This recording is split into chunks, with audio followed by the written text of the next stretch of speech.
Jim, our next question for the late night drive-thru is going to be a combination of several questions because we've heard from a lot of people who have questions about studio wrestling. So I figured let's combine them all here and get your answers. The big studio wrestling showdown here. Let's start with Chuck in Ohio. Considering TV studios like WMC and WTBS were considerably smaller than a typical arena, was it any more of a challenge to keep kayfabe around the employees of the TV station? With all those wild brawls that took place at WMC, did the station consider anything off limits? So I guess two questions there. Well, I mean, obviously nobody got run into the cameras. You know, when you were in the TV studio, with the exception of the cameras, there wasn't much in the Channel 5 studio. There wasn't much you could fuck up. The ring, the desk, a couple of folding chairs. So, you know, don't run anybody into the cameras would have been definitely, and watch the microphones because those things can be expensive too. As far as keeping kayfabe, no, but well, like for example, at Channel 5 in Memphis, the babyfaces dressed on the news set, which was adjacent to the studio that we shot the show in. The heels were down in the break room, which was down a hallway and through a door from the studio. And the only time that we got together with anybody from the other side was in the men's room that Lawler, Dundee, or Jared, whoever was booking, used as the finish room to give the finishes. And it was Saturday morning, so the station was on somewhat of a skeleton crew anyway. Nobody was going to go into that particular bathroom because they knew the wrestlers were in there on Saturday mornings. With TBS, the guys were together back in the area that we dressed in, but you know, at that point, a few of the TBS employees might wander through, but nobody was encouraged to linger. And we didn't have a lot of gawkers, so it really wasn't any harder than any other arena. There's always going to be somebody, but the people that were working on the show, even though they weren't officially told what was going on, they kind of knew, and they also knew that if they wanted to keep working at that job, that they didn't need to be talking about it. Next question comes from Michael Hogan. I've often wondered if studio wrestling presented unique challenges as opposed to arena wrestling, such as, was it more difficult to communicate in the ring with the audience so close to the action? Well, yeah, there you go. That's one thing that you quickly weeded out a lot of your loud spot callers. You know, the vast majority of studio matches were squash matches, which meant there probably wasn't going to be any talking anyway. But if it was a competitive match, main event, you know, guys that had worked together a lot had an advantage because they could do things without talking to each other, just giving each other the Iggy or the office on the wrist or a look in the eye or whatever. Whereas, you know, if you'd never worked with a guy before and you're trying to have a main event match in a TV studio with 50 or 60 people in it, you either better be real good at calling your match or you better keep the people making a lot of noise so they can't hear you. Matt Elliott says, what happened to the rings used in studio wrestling? Did places like Memphis and Crockett take it down after every TV taping? Yes. Well, by the time I got to work for Crockett, they were already doing TV in like gyms and arenas, the Nemo truck, National Electronics Mobile Operation. But it was Buddy Wayne's ring at TV5 in Memphis, and he'd put it up early in the morning and then take it down as soon as the show was over with. Yeah, he didn't leave the ring set up in the studio in the TV station all week. I think they would have been upset because there might have been a cooking show the next day that was being shot in that same place. And what about TBS? With TBS, same thing. The ring crew, Teddy Long was one of the ring crew guys at one time. They would bring it and set it up for the taping and take it down. Bill Eadie told me when they had the war going on between Georgia Wrestling and Ann Gunkel's All South, that it was actually the one promotion's crew would set the ring up and then the other promotions, because they would tape right after, the other promotion's crew would take it down.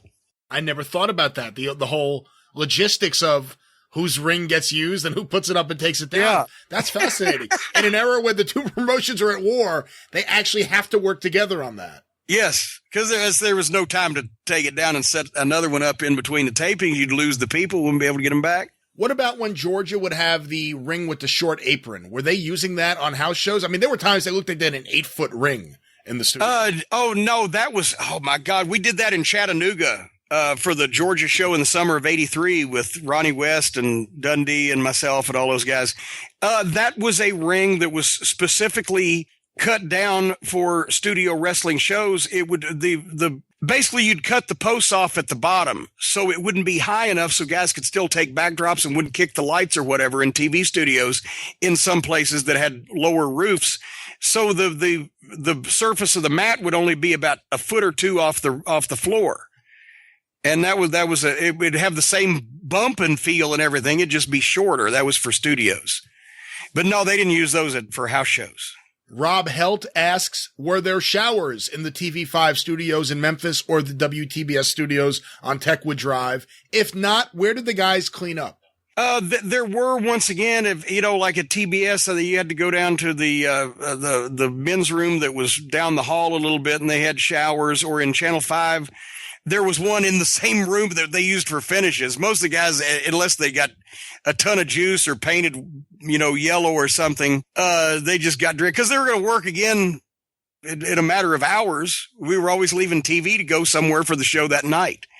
As a matter of fact, I remember in one case, we did Atlanta TV, 2 tapes, Saturday show and a Sunday show on Saturday morning. Then flew Crockett's plane to Baltimore for an afternoon show at 3:00 at the Civic Center, and then Philly that night at the Civic Center there so we did 2 TVs and 2 major house shows in the same day. Our final question about studio wrestling is from Joe. What was the backstage layout like at WTBS, and how did it compare with the Memphis studio? How did the fans get tickets? And do you have any stories of cracking up David, Tony, or JR during your commentary? Oh, God. Well, TBS, it was much bigger than Channel 5 because it was their corporate offices and everything, as well as a studio and production, etc. Whereas, Channel 5 was just an individual local TV studio station. The layout of it's hard to explain. I can't explain the layout without being able to show you diagrams, but basically,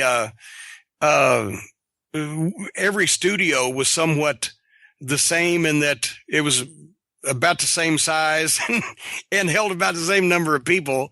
But the buildings around them were the TBS was much larger than WMC. What was the other part of his questions? How did fans get tickets? Oh, well, in Memphis, they would write in. The tickets were free, but you had to write in and request them.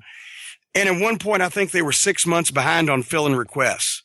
And occasionally you'd see a larger crowd than some others because sometimes everybody that would show up, that would get a ticket would show up. Sometimes only part of the people that would get a ticket would show up because somebody was sick or whatever, or a bus would come in. So the crowd size fluctuated, but you had to write in ahead of time. At TBS, they may have done the same thing. I can't even remember. But it wasn't hard at all, obviously, to fill the studios up, especially when everybody knew, when you taped. And as we end this late night drive-through question, do you have any stories about cracking up David, Tony, or Jim Ross on commentary? Oh, God. Well, no, JR was always the consummate professional. And he'd laugh about stuff afterwards.